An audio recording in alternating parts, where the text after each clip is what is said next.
Rich dad poor dad अध्याय 2 का सारांश। हिंदी में अध्याय 2 का शीर्षक है अमीरी का रहस्य, संपत्ति और देनदारियों में फर्क समझें। इसमें लेखक रॉबर्ट कियोसाकी पाठकों को संपत्ति एसेट्स और देनदारियों लायबिलिटीज के बीच अंतर को समझाने की कोशिश करते हैं।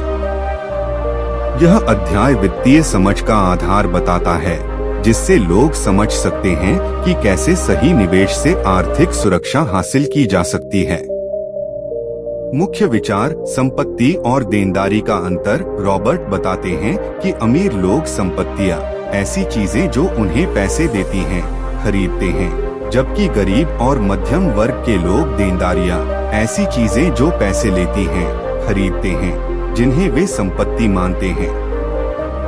उदाहरण के लिए घर, गाड़ी या महंगे सामान देनदारियां हो सकते हैं अगर वे आपके पैसे का बहाव बाहर की ओर बढ़ाते हैं, जबकि संपत्ति वो है जो आपके लिए आय उत्पन्न करती है, जैसे कि किराए की प्रॉपर्टी या निवेश जो लाभ कमाता है।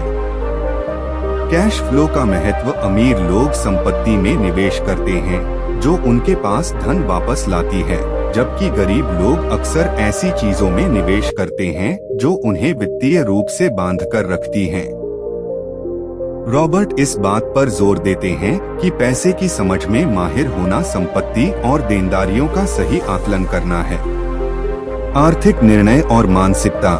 कियोसाकी बताते हैं कि अमीर और गरीब के बीच सबसे बड़ा फर्क उनके सोचने और निर्णय लेने के तरीके में है। अमीर लोग भविष्य में लाभ के लिए आज की आय का एक हिस्सा संपत्ति में लगाते हैं, जबकि गरीब वर्ग अपनी आय का अधिकांश हिस्सा खर्चों और देनदारियों में खो देते हैं। बच्चों को वित्तीय शिक्षा का महत्व। रॉबर्ट कहते हैं कि वित्तीय शिक्षा बच्चों के लिए बहुत जरूरी है, ताकि वे कम उम्र में ही समझ सकें कि संपत्ति बनाना और उन्हें बनाए रखना कितना महत्वपूर्ण है।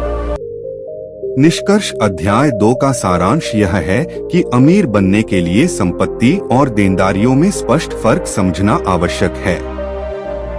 देनदारियां अमीर बनने में रुकावट बनती हैं, जबकि संपत्ति आर्थिक स्वतंत्रता की कुंजी है।